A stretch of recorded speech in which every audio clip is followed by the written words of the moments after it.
Welcome back to Stories and Conversations with Rahel. And this month we're talking about digital healthcare. It is such an important topic because I believe digital healthcare is one of the key elements that will address the gaps in the healthcare space, whether it's accessibility, affordability. I believe this is the one thing that will address the gaps in this market, not just in the Kenyan market, but also some markets in Africa. And today I'm joined by two gentlemen. Yes, guys, two gentlemen. I know they have so much experience in this space, and not just digital healthcare, but healthcare in general. And I want them to share their perspective on digital healthcare and some bits of healthcare with us to understand this topic a little bit more. And I know you've learned quite a bit from the previous episodes. But before we get into the conversation, I would let them introduce themselves. So we can start with you, PK. And when you're introducing yourself, you can say something interesting about you that probably people would find interesting. Yes. And it doesn't have to be in healthcare. Okay. Yeah. Oh, thank you. Thank you, Rahel. And my name is Peter Kanyoni. I am the Implementation Director for Africa. Very, very pleased to be talking about digital health because healthcare in Africa is not one of our strongholds and people are losing their lives. And I believe we are able to, from our own experiences and what we deliver, both as a company and as individual with our knowledge, we are able to make a difference. So I'm very happy to be here to be able to discuss this topic. One thing about me that other people don't know is that I love Formula One. Okay, we know that, but it's fine. Yes, the Yeah. audience don't know that I love Formula One. Yeah. And I love research. I really love knowing stuff. Okay. I always like digging and being able to get to understand things. Yeah. I don't like just getting the knowledge of things from a high level, but I like going deep just to understand and to help me get to know more about a particular topic, not Yeah. only in my work, but even in my social life and entertainment. Oh wow, that's interesting and very deep. Wow. GK, please introduce yourself. Thank And you. again, something interesting about you. Oh, wow. Mhm. Thank you, Rahel. My name is GK, as you've heard, or Gideon Chalo. I'm the director for Africa, also the co-founder for Unimed, which began many years ago. What we do here, of course, is in line with healthcare. We have, of course, a vision for changing the landscape of healthcare in Africa. And also, as we take on this topic, it's something that we come across all the time in our work. So happy to be here. One of the things that's, I guess, general knowledge in this office, but maybe not so general, is that I ran my first 42-kilometer marathon, which is a full marathon, 2 weeks ago, in about 4 hours, 59 minutes. So when Kipchoge does it in 2 hours, I think it's just really, really insane. Yeah. So I think, hopefully that's interesting enough. Oh my goodness, It guys, is. interesting. And thank you guys for being here. It's actually an honor for me for you guys to join me on the show. So I'm glad that you guys will come and coming to contribute to this particular topic. So let's get right onto it. But before that, I'm actually very curious. PK, Peter, why healthcare? Why did you join, or why are you contributing towards healthcare? Is it a passion that you have? Is it something that you fell into, or how did you come about getting into healthcare and contributing towards healthcare? That's a good question. No one has ever asked me that, actually, including my colleagues. For me, I like solving problems. That is just where my drive is, solving problems. So with my background in computer science, I chose early in my career and in my life to always want to make sure that things work. So when I met up with Gideon, I was doing other things. I had done so many implementations before, and I just came to this field to be able to solve a certain problem, which is how do we make sure that our product and what it is that we're taking to the market meets the expectations and goes over and above what it is that the clients and our users want, for example. So with that drive, then it keeps me up at night because I just want to see and make sure that we are able to just have that impact in the world. But also we have seen it from being in the field and doing all the implementations that we have, then we see that lives are actually changing. Hospitals are actually improving their way of doing business, and in that, then I feel like I'm in a good field where I'm able to bring in something good. Okay, that's interesting. And for Gideon, I mean, you mentioned that you are, or okay, you are or are a co-founder. So why healthcare? I mean, there are all these other business opportunities and business ideas. Why specifically healthcare? I think I landed in healthcare more by default rather than design. Our high school project was actually to make a system for something called Afia Medical Center. So after high school, built together with someone else a software that was tackling just administrative tools or other administrative problems for clinics. And by founding or co-founding Unimed together with Henrik, the idea was now to say, okay, what we've been able to do at a smaller scale, why can't we just actually take on hospitals? We believe it's hospitals that have probably the largest, the kind of like they are the most central point of healthcare delivery, and I think Unimed thought of prioritizing the problems that hospitals face, and of course by extension that will also be part of the process of also resolving the challenges in healthcare. And I think Africa is very interesting because it also produces, or like it's a place where there's a lot of challenges also in healthcare. And I think it's actually pretty exciting. It's a big task to try and solve some of these problems, and we actually are pretty excited to do what we do. Yeah. That's really awesome. And just touching on to that, obviously you developed a digital healthcare solution. So first, before we get into what digital healthcare is all about, maybe you can define what digital healthcare is in your own terms. What is digital healthcare? It's a very broad word. I think in our context, we've seen it being used in very many contexts. We see ourselves as a digital health solution provider in the context of hospitals. But then again, with healthcare being a very multifaceted industry, digital health will be, of course, use of technology. In some cases, some technology can be quite rudimentary, like, of course, mobile phones, SMSs. But then, of course, when you talk tech and you talk platforms, it can also get complex. There's aspects of telemedicine. How do you deliver healthcare, or rather provide access to patients on a tech platform as opposed to the traditional methods of going to hospitals? There's supply chain problems regarding just getting products and solutions. Getting products, or rather solving problems having to do with supply chain in healthcare. So I think the central theme in digital health, in my opinion, is just as long as there is an aspect of leveraging technology, that could be in its most rudimentary form, and also in its more complex form, even to the extent of artificial intelligence and other things, for the enablement, or rather like solving the challenges actually we face in healthcare. Interesting. I love the different words that you're using. So PK, also to you, the same question. What is digital healthcare, and what are the benefits that you believe digital healthcare has, and not just in Kenya, but for the rest of Africa? Okay, I think Gideon has brought it up very well, and it's a broad term.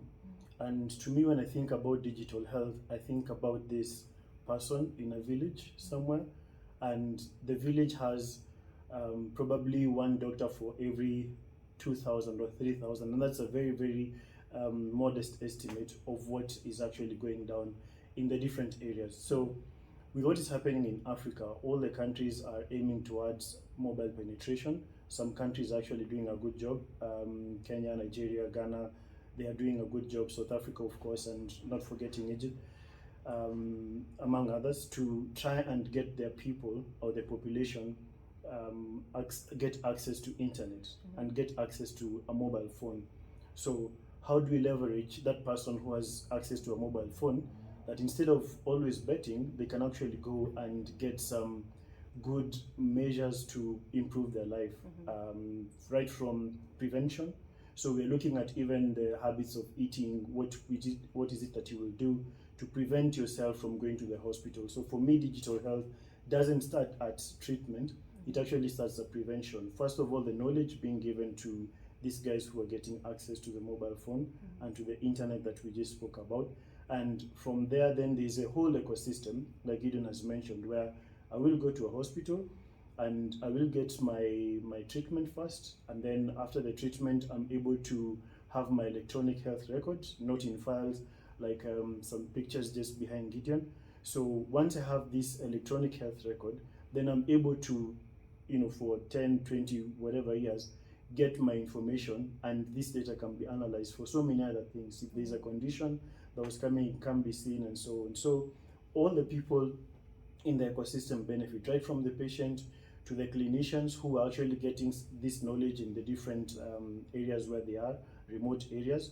And we have gone to some of these areas, not very remote, but semi-arid areas, and we have seen the kind of challenges that are there, where going to the hospital and accessing a hospital is made much easier when you are able to access some information. And also you get to the hospital, you achieve faster patient care. And that is what, as Unimed, we pride ourselves in. The process and the time that we want or we desire patients to be in the hospital shortened.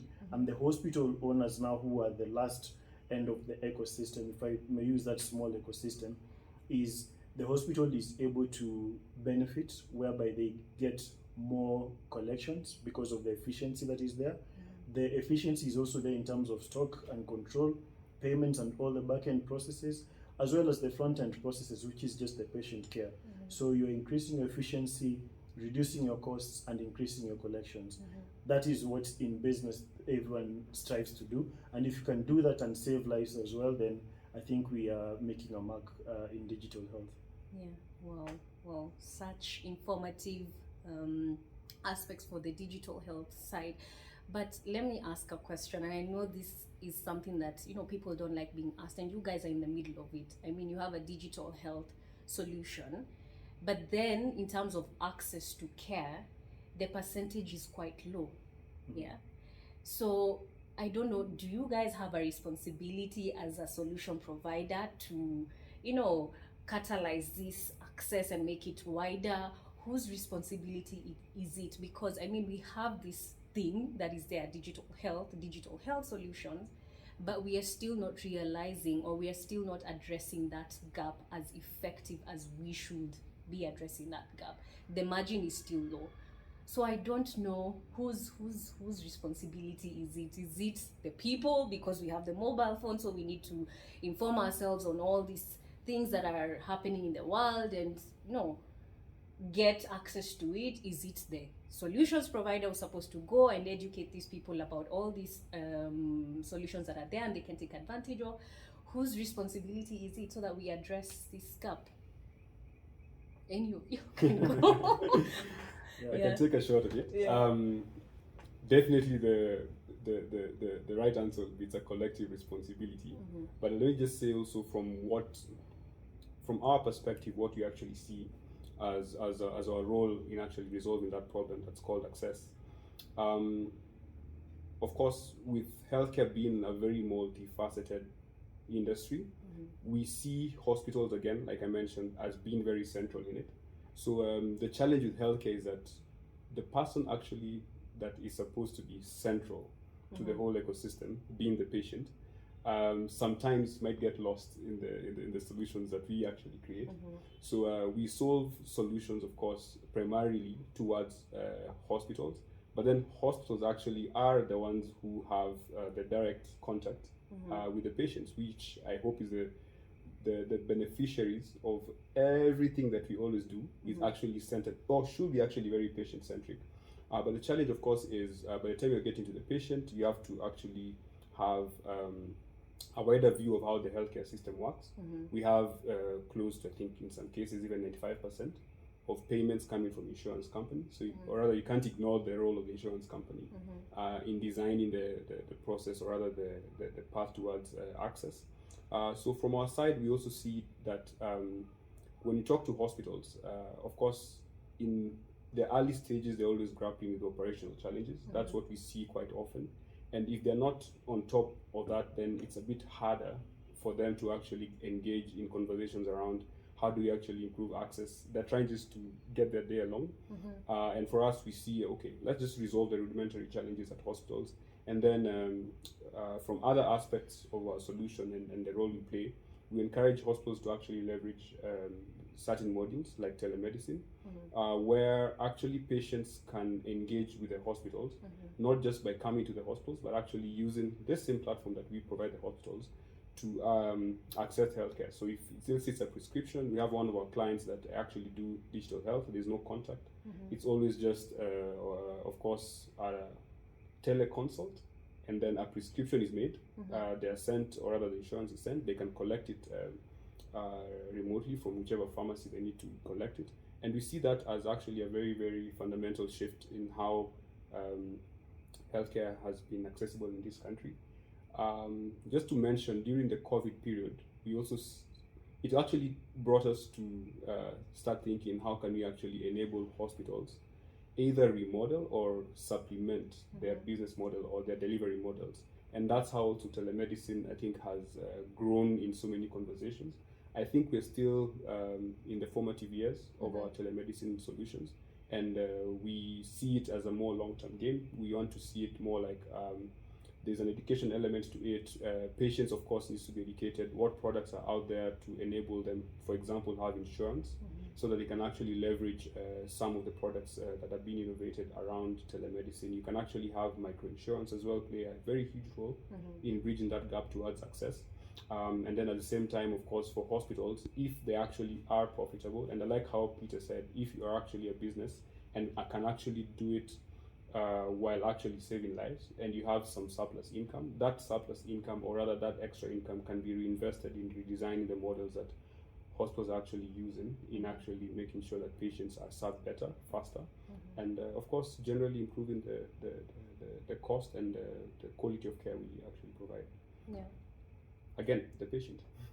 So the patient is the one to get access to all this information and then make a decision based on that.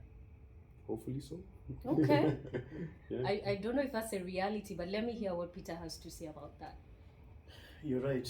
We don't like hearing this question, Yeah. but I'll also take a stab at it. Just to try and, I'll just call it rephrasing what Gideon has said, because it's not a one-person responsibility. It's not the government, it's not the patient, it's not the hospital, but it's a collective responsibility. And I would simplify it and sum it in three things. One, the quality.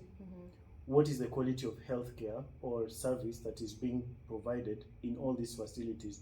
Why would I need to say that I can't go to facility A and I want to go to facility B because of the same diagnosis that I have? So the quality, we need to look at, a policy or the policy makers to try and move us towards standardized quality of healthcare.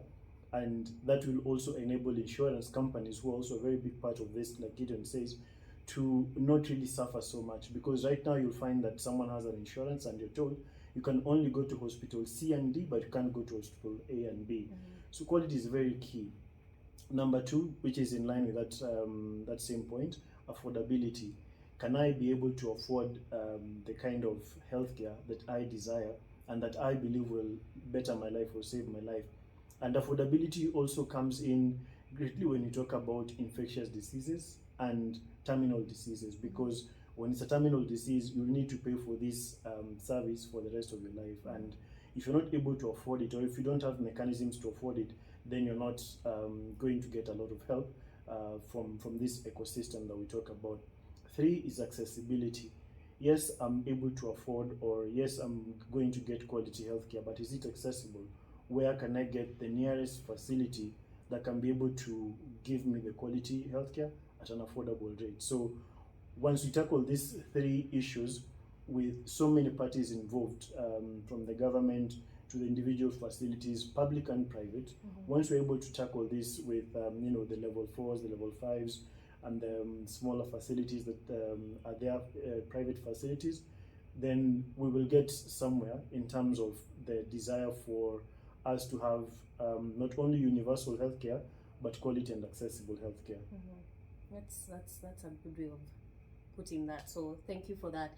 So I'll ask another question, which I think you've answered in our sense, but let me just ask, as an organization and as individuals, what are you doing to influence this particular agenda? Because as I said when we started, digital healthcare is one of the key elements to push this, or rather to address these gaps in the market, to address all these challenges that you have talked about. So what are you doing as individuals and as an organization to address all this, or to be part of this conversation and to push it forward, not just from a conversation point, but for to implement and to make sure that all these things can be realized and can be felt, because at the end of the day we need to feel that impact. So what are you doing as an individual and as an organization? Whoever can start. Yeah, okay, maybe I can start, because I'm quite at the center of it, seeing as I'm managing or heading the implementations in Africa. So how I am doing it as an individual is to make sure that the learning process is continuous and it's shared. So I will learn from Hospital A, myself and of course the team.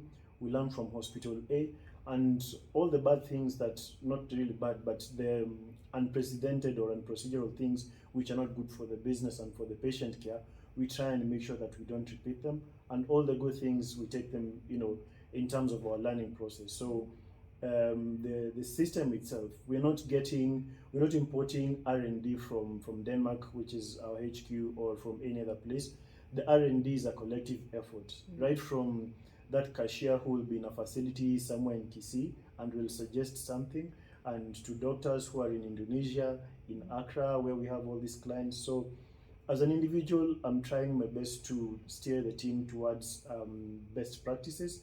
And as an organization, as a company, we are using and building our products to be able to suit challenges that are affecting African healthcare. So when you talk about the solution and the digital health in this aspect, then it's customized, or it's actually here to solve the problems that are facing Africa, both as the hospital itself, how the processes go, and from the business end, because I believe when we talk about healthcare and we forget that these are businesses running, then they will either close down or they will get to a point where the inefficiencies get to affect the patient care. So those two things are really important. So we normally look at both the collective effort in terms of the R&D on the healthcare, and also how do we have a system that supports the business process, and the hospitals are able to remain afloat, continue making money, reduce their cost, and operate very efficiently, so that they can buy more equipment, more drugs, get more staffing, talented staff, and so on and so forth. Okay. So what I hear you say is the impact will be both on the hospital side and also on the patient side. So both. Exactly. That's interesting. Exactly. Okay. Gideon? No, I actually like that from Peter. I think the aspect of knowledge sharing is very, very key, both at facility to facility level, of course, facility or government institutions to patient level. What we're seeing as well is we are, as a company, we are seeing ourselves sitting at a place where we interact with many other healthcare organizations. Bringing these organizations together, I like what you're doing, Rahel. Like, this is already in some way or form actually playing a huge role, because the more these stories, the more these conversations happen, the more it actually sparks ideas in people's brains. Okay, maybe I've been in this silo, I've never really questioned what else can I actually do.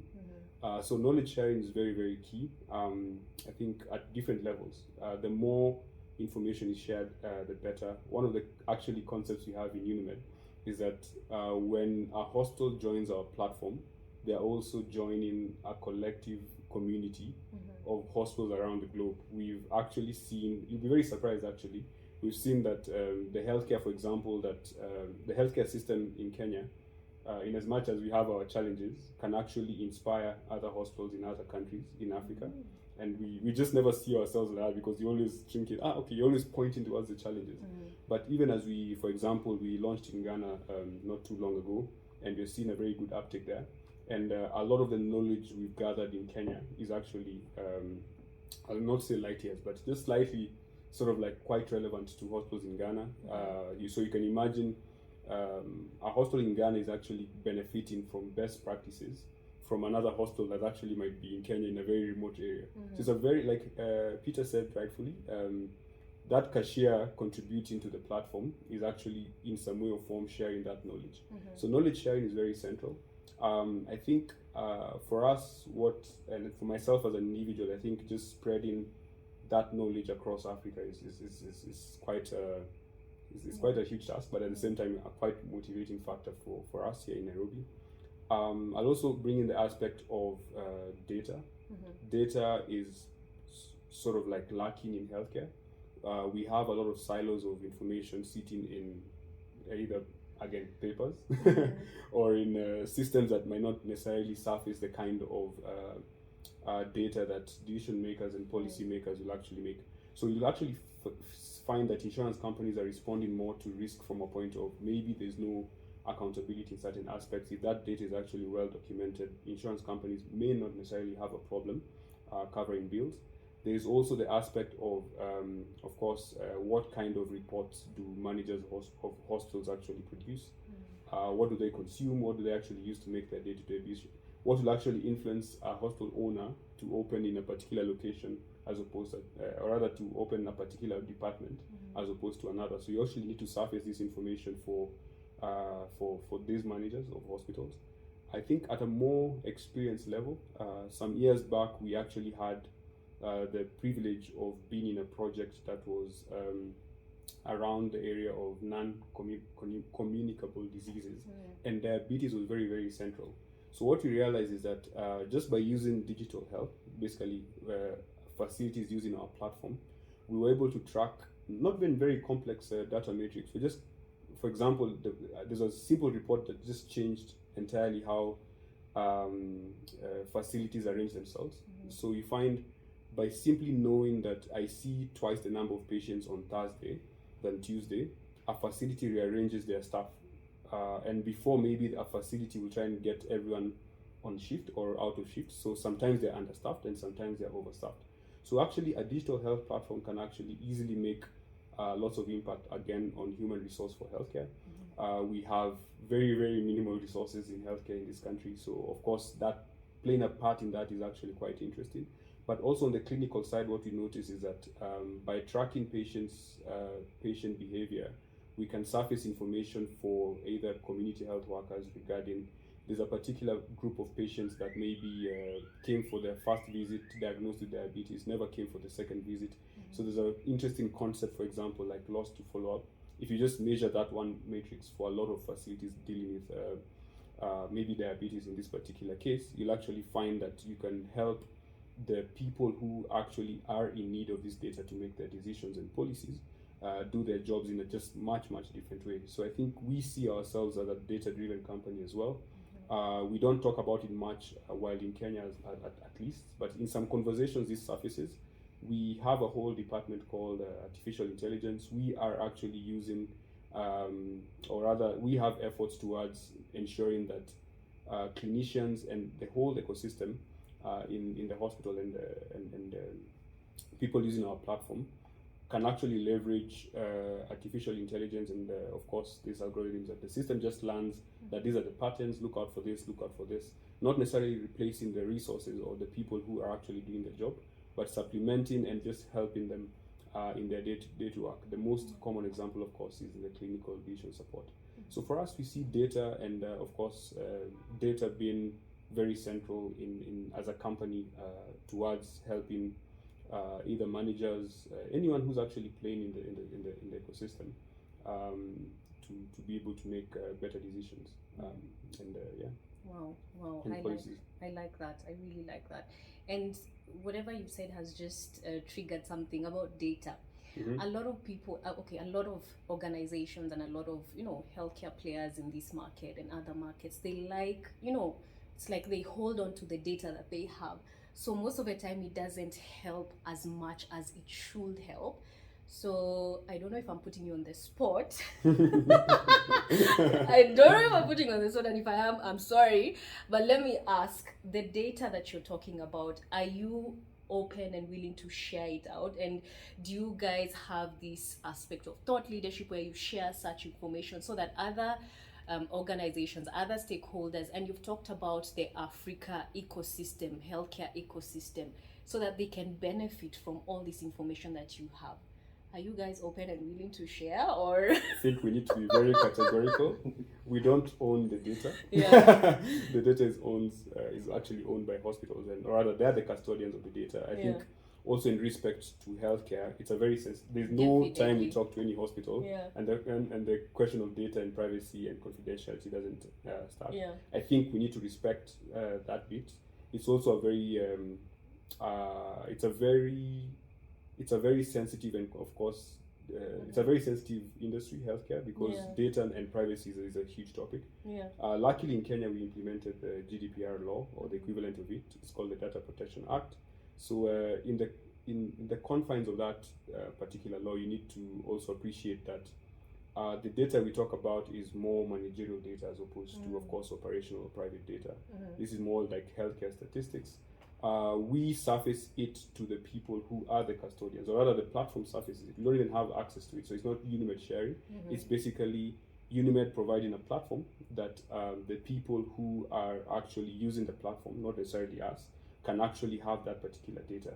So in terms of who has the responsibility of sharing the data, will still be the same people who by law actually should either meet and talk and share, of course in the confines of the law, but that will not necessarily be Unimed. For us, we only provide a platform that will enable data sharing.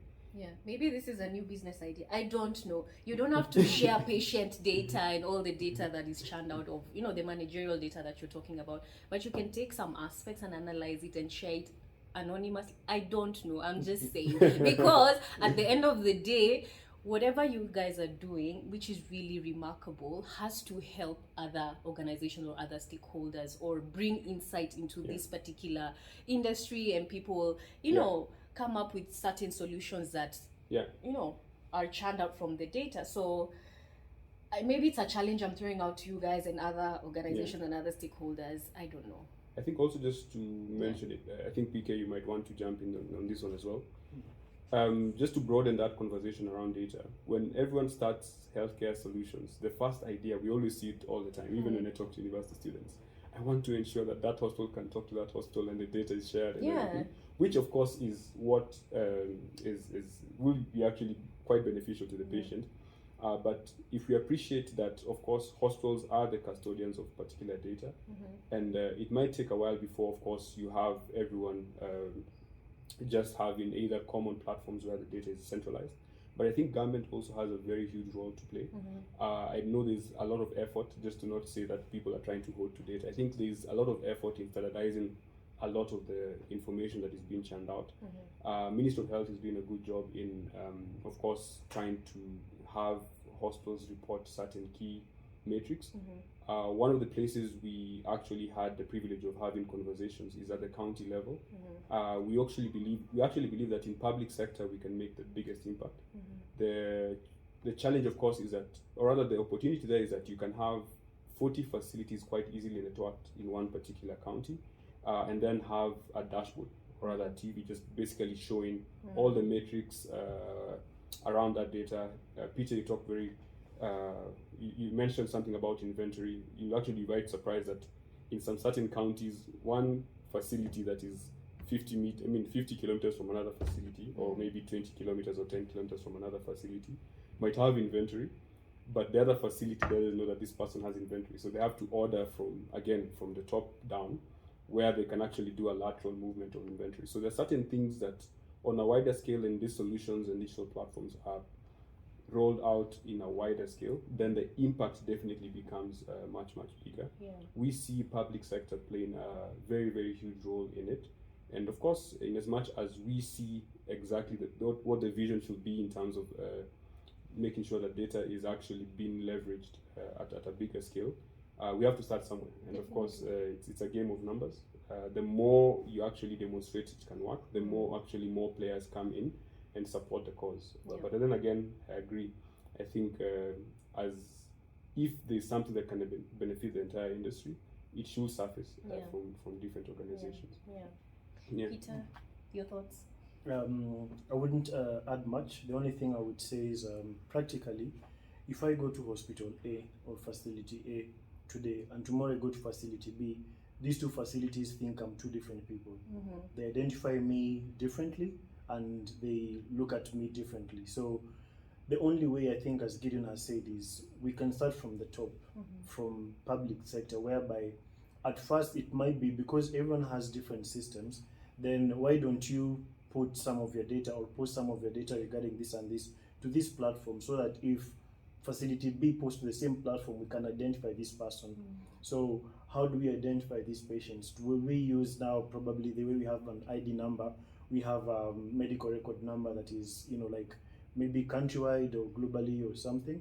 And with that, then you're able to be identified. If I go to this facility, then they know that this is the same person who was there, and when they were there, this and this is what they had as a challenge. So what we're trying to do is, as UNOMED right now, in our small level, we are working on a patient metric kind of access, where a patient will be able to access their own data from facility A, because like Gideon said, the law is not there and the policy is not there for the sharing. So you can access your data maybe from facility A visit, facility B visit, which is different because the custodians are different.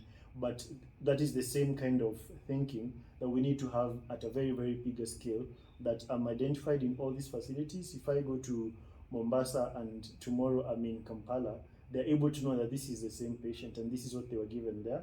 This is what the scan said when they were there. So with the same way, we're having different trade agreements with, like Africa Free Continental Trade Area or all this. So, or with the EAC kind of coming together, then we need to look at that not only from trade, but even from healthcare, and just have one universal system that is able to connect all the dots together. Yeah, and I agree with you, because from the last episode, my guest mentioned empirical. When you go to hospital, the doctor starts and asks you, so what is it? What symptoms do you have? And then they will say you have malaria or what? And yet the other hospital say probably you have diabetes or you have something else. So I think maybe it's a challenge. Maybe this is, something you guys can think about. I don't know. But the challenge is to you guys and to everyone who is listening, whether you're a stakeholder in the healthcare industry or someone who wants to develop such a solution, you're welcome to do that. But thank you guys so much. But before we actually end this conversation, what will be your parting shot? What is something that you'd want to see, or how do I put it? Like something that is not happening right now in the healthcare space that you would like to see, whether it's a measure, whether it's a legislation, whether it's a regulation. What is something that you'd like to see in the healthcare space that you believe will actually impact this particular, industry, the healthcare industry, not just here in Kenya, but in Africa? Yeah. I think my wish list is quite long, but I'll try to summarize it as much as possible. Yeah. I think it starts from how we treat our bodies right at home. When you're just cooking in the evening, in your pot or your sufuria, what are you putting there? And when you go to work or you're visiting your friends, what is it that you're eating? Because this will have a long-term effect. And we have seen several studies on obesity and all these avoidable diseases that come in. And it's because of how we treat our bodies and how we just inject ourselves with like unnecessary stuff. And it's fine, you can eat cookies here and there, but we just need to take care. So that is from a very, very basic level, whereby it's the diet, and this diet can come from either the excess or lack of it. So first of all, people need to be able to get good food. So when you are facing things like drought in Africa and all that, then it's so futuristic to talk about healthcare when someone is hungry or when someone is dying of starvation. So I think we first need to probably get rid of or tackle that, and then from there, then all the things which you have discussed in terms of hospitals being able to share their data, more modern methods that are being, universities are coming up with all this, and different R&D centers are coming up with all these better patient care procedures. So just adopting that and being able to have affordable healthcare. Once we do that, then I think we'll have a very, very healthy continent. Awesome. Thank you. Gideon, parting shot? What would you like to see? Yeah, I think being in this industry for a while, you can't not appreciate the fact that I think healthcare is just one of those industries where technology hasn't really crept in. There's multiple reasons for that. Some are very bias based. But I think if from a like all the stakeholders in healthcare will look at technology more as an enabler, as opposed to something that's coming to disturb an already established ecosystem. Hopefully, we can have more pilots, more experiments with what works. We figure out pretty fast what works, what doesn't work. We move forward. It always saddens me to see when you can open a bank account, when you can transact with M-Pesa, PayPal, like fintech is like light years ahead. And then even just the interface of the things that people use in healthcare and IT is like, and then you come to healthcare, to a hospital, everything just seems to be quite The same. at Jurassic Park. Yeah. It's a mind shift. We're playing a part in, of course, trying to bridge that gap in education, but also just for people in the decision tables to start looking at technology more as an investment as opposed to a cost. I think we're still in that age where IT is just seen as an expense somewhere down, just for computers, and but actually IT can be one of the tools that can be leveraged for business models, innovation, just changing the entire system. And I think because we're in Africa where resources are not as brief, we can't always just pour money all the time. I think by using technology and tech in healthcare, we can actually bridge the gap really fast and take a leapfrog as opposed to going through traditional paths like we've seen in the West. Yeah. I think that would be something really good to see. Wow. Yeah. Wow. I wouldn't put it better than what these two gentlemen have said. Thank you so much. I really appreciate the insights that you've shared, the information that you've shared. And I hope that you guys have learned something from this particular topic. Please leave your comments, share, like, subscribe, and thank you. Thank you.